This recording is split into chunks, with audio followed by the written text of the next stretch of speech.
This is our fourth lecture of continuation on conflict between NPV and IRR. So, with this lecture, we will try to end the discussion on this conflict portion.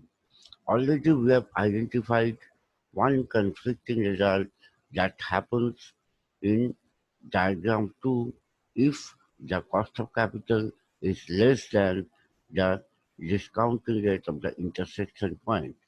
We have taken 6% discount rate, which is less than 7.2%, and we have observed that both accepted decisions are accepted decision under both methods are same. Both project A and B are accepted, but so far as ranking decision is concerned, NPV is accepting project B as the best ranked project, whereas IRR is accepting project A. So here lies the conflict. Now see, is there any conflict if the cost of capital rate is higher than 7.2%?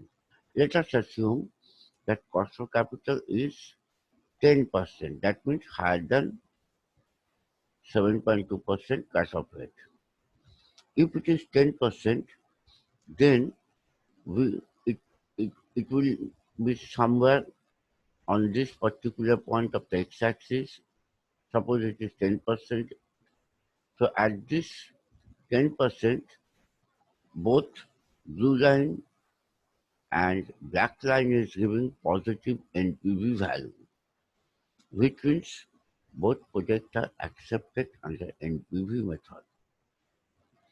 Under IRR method, two projects will be accepted if their internal rate of return is greater than cost of capital 10%.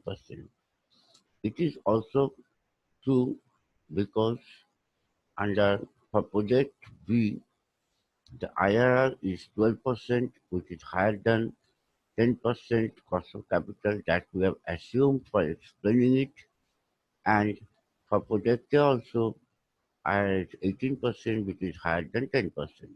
So both projects are accepted. Thus, in right hand side of 7.2%, also there is no conflict in accepting the decision between NPV and IRR method. Now let us see, as the both projects are accepted, which one will be preferred on the basis of ranking. First, we are considering NPV. NPV will select the project which at 10% cost of capital will give us higher NPV.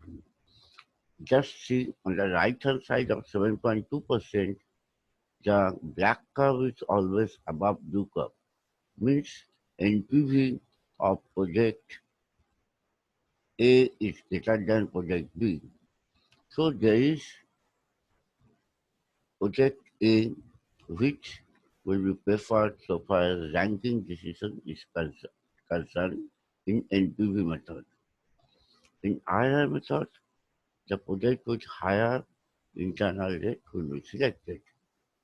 Here also, project A is giving 12% IRR, where project B is giving 12% IRR, whereas project A is giving 18%.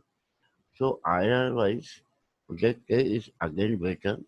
So project A is selected as rank 1 project. Thus, both method is selecting project A in ranking decision. So we can conclude that if the IRR is greater, if the cost of capital is greater than cut-off rate of 7.2%, then both methods will give us the same decision under accept, reject, and ranking method. So no conflict will be there. Thus, only one conflicting situation will arise. It will happen in ranking decision if cost of capital is less than the cut-off discounting rate. Otherwise, all decisions give of the two methods are same and no conflict is there. As both are rational, so we can expect always the decision of the two projects will be same. But unfortunately, in one case, we have observed that it is not happening. The question is why it occurs. Why it occurs that we have discussed in our last note, which is note number 6.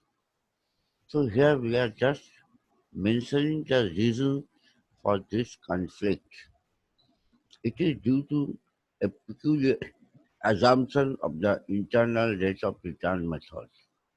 In internal rate of return method, it is assumed that when a person receives interest at the end of a year, then that interest amount he will reinvest again at the same internal rate of return for remaining life of the capital project. So suppose at the end of year one,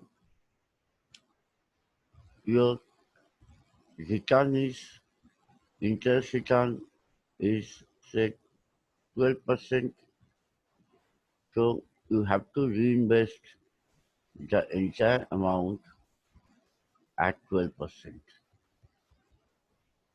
So due to the assumption of this reinvestment rate equal to the IRR rate, the conflict will arise because it is not guaranteed that we will always get an investment opportunity where the money can be invested at IRR rate.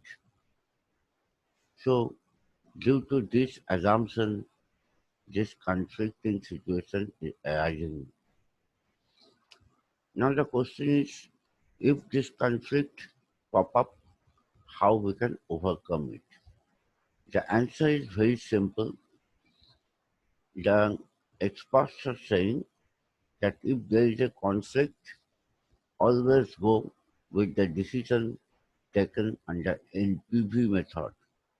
That means NPV will be preferred over IRR method when there will be a conflict in the ranking decision between NPV and IRR.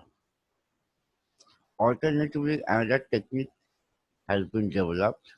That technique is saying that when there is a conflict, to take the difference of the cash flow between project A and project B.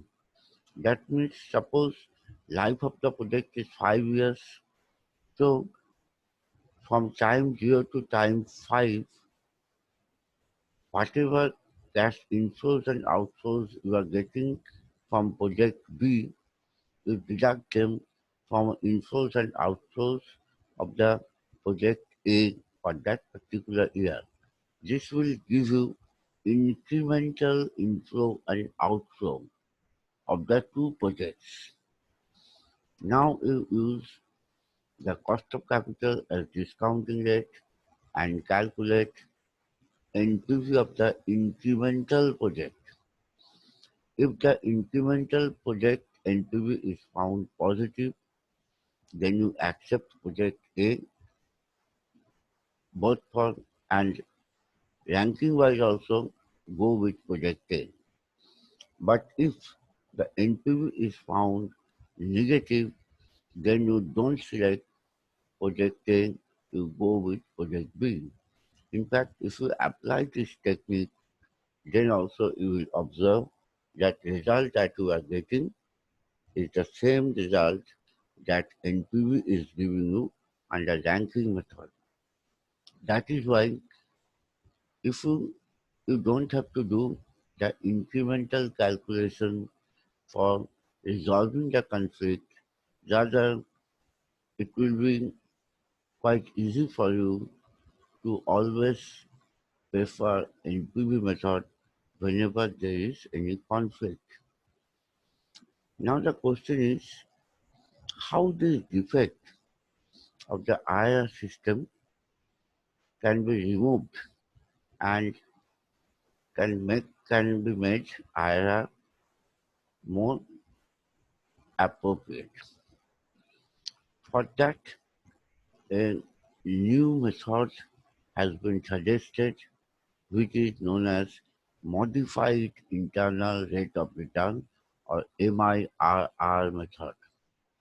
In MIRR method, we are calculating internal rate, but the calculation process is something different. In case of ordinary internal rate, we are converting future cash flow value into present value. That means the value, cash flow value of T1, T2, T3, T4, T5, all these are future cash flow value.